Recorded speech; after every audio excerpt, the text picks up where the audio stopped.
Hi, this is Tracy HD, and I want to thank you for joining us today for our weekly Oracle and Tarot card reading. And this will be for the week of July 26th. And I'm using the Spellcasting Oracle cards again because they were spot on last week.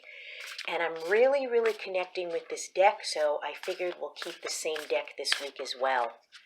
And as I shuffle the deck, I'm asking all light beings, angels, and God, please relay the message I need to share with my viewers for the highest good of all.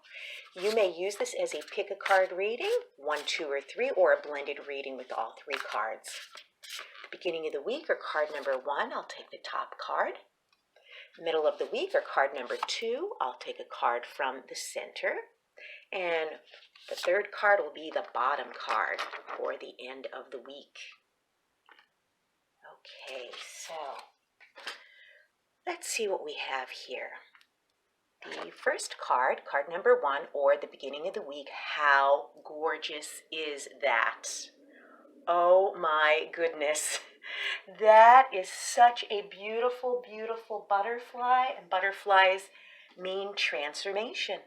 And that's what this card is saying. And wow, this card really blew me away because I've been seeing a lot of butterflies lately, and my daily Facebook oracle card has been from the butterfly deck by Doreen Virtue. So these butterflies have been, following me around. I even purchased a butterfly necklace last year around this time because I really feel that I've gone through a major transformation and major spiritual growth within these past 2 years.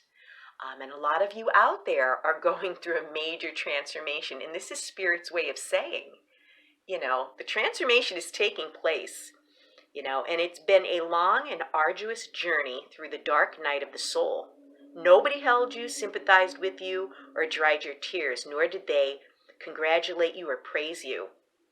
We're all going through a different situation.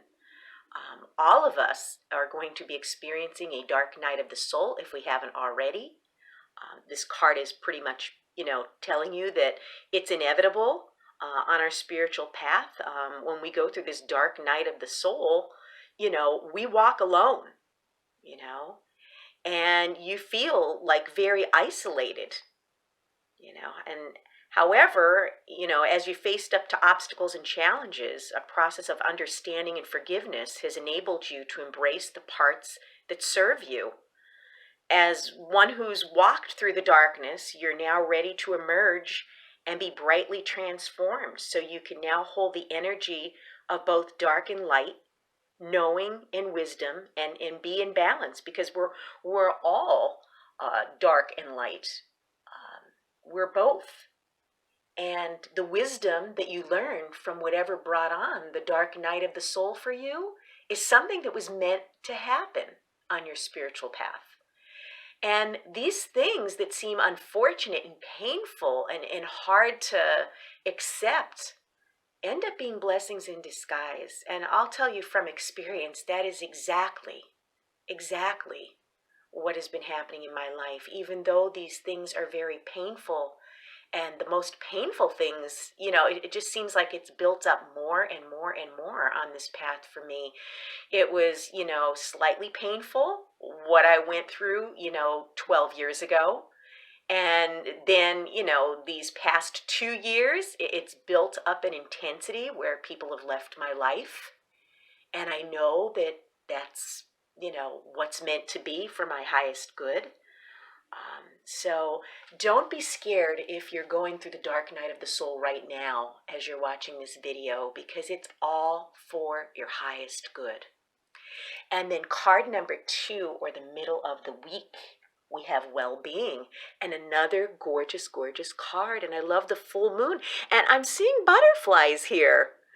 Wow, butterflies, like I said, are very transformational. So this well-being card blends in nicely with the butterfly that we have here, and then we see them again there. And concerns about your well-being have been flagged, and you're being reminded to take steps towards healing aspects of your current state of being. Changes call for you to adapt, and we're all going through these changes, so don't feel alone. If you feel like you're the only one, in your circle of friends or family or workplace that seem to be going through these changes that, like I said, could be very painful, but they teach us the lessons that we need to learn.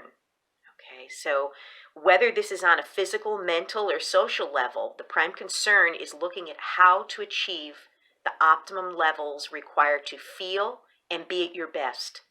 By doing so, you'll emerge with a positive self-esteem so you can live and work productively while feeling engaged with the world around you.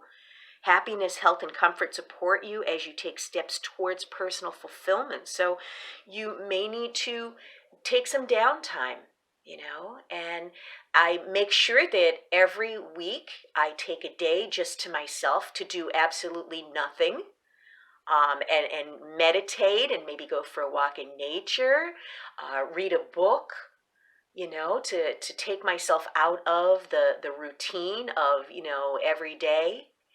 And a lot of you out there may want to consider taking up meditation or whatever it takes for you to heal. Everyone is different. To me, spending time outside, just sitting in the grass, just looking up at the sky, just, taking pictures of flowers and animals and landscapes, that's what brings me back my well-being when I feel things are getting stressful or I'm becoming exhausted and depleted. So Wednesday is a good day, or if you picked card number 2, it's in the middle of the week. Take some time out for yourself today if you can. And then the last card, card 3, if you've picked card 3, or the end of the week, is closure. Gorgeous, gorgeous card. And she's walking through, it looks like this forest. She's on this path, and this looks like a door here. And I'm not sure on the card whether she's walking towards it or away from it. I think she's walking towards us. She's closed that door and she's walking away from it. And that would make sense, right? Once a door closes, and, sometimes we get closure and sometimes we don't. Sometimes you have to give yourself closure. And a lot of us out there, waiting for someone to come around and apologize when that may never happen. Don't wait for anyone. Never put your life on hold. If someone isn't respectful of you and they don't have the decency to apologize or to try to make things right, give yourself the closure by closing that door and walking away from it. Do not wait around for, an apology. And this card's telling us it's time to get out of a situation and aim for one that better suits your needs. Whether this be a job or friendship or love relationship. You may feel obliged to stay, hoping that things will get better, or out of a sense of loyalty, thinking maybe your job depends, on you, or a friend depends on you, or a loved one, family member. Like I said, it could be a romantic person. But stop hesitating in the shadows and withdraw immediately. Live in the future and stop trying to recreate the past. Because like I always say, you can't go forward if you keep going back. And people in situations will try to hoover you back in to a toxic, dysfunctional situation. Like I said, whether it be a work situation where you just need to go. And that's how it was for me. 23 years at my job, and I just needed to go. Maybe I should have left a long time before that, but I wasn't on the spiritual path 23 years prior to me starting that job. Maybe if I was, I wouldn't have even began, or maybe I would have left as soon as, the toxicity and dysfunction and everything that goes along with it took place. But I wasn't in that state of mind, and I don't blame myself for doing what I did, because I did the best that I could with what I knew at that point. But leaving things behind are something you have to consider. We have to keep moving forward. We can't keep going back to the same old thing, because people and situations do not change. And you could give people many, many chances, and every time they'll just waste them away and not change. And some of you out there that are watching this, you've got to walk away from something. That's what this card is about. Trust your instincts on this one and embrace the lessons. Everything's going to be well. Just accept what happened, happened. And, if things are meant to be, they would have been.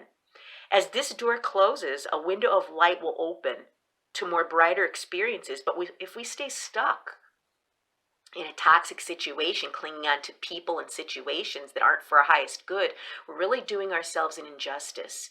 Because once we remove these toxic things in our lives, we're making room for something bigger and better and more positive to enter. But a lot of us don't want to leave our comfort zone. I was one of them at my job. And I was one of them with friend and family situations where I tolerated a lot more than I should have ever tolerated. But you live and learn, and now I don't. And it could be scary walking away from someone or something that has been in your life for a long time. But, as we grow spiritually, we evolve, and what we settled for before is no longer it's no longer tolerable. It becomes intolerable.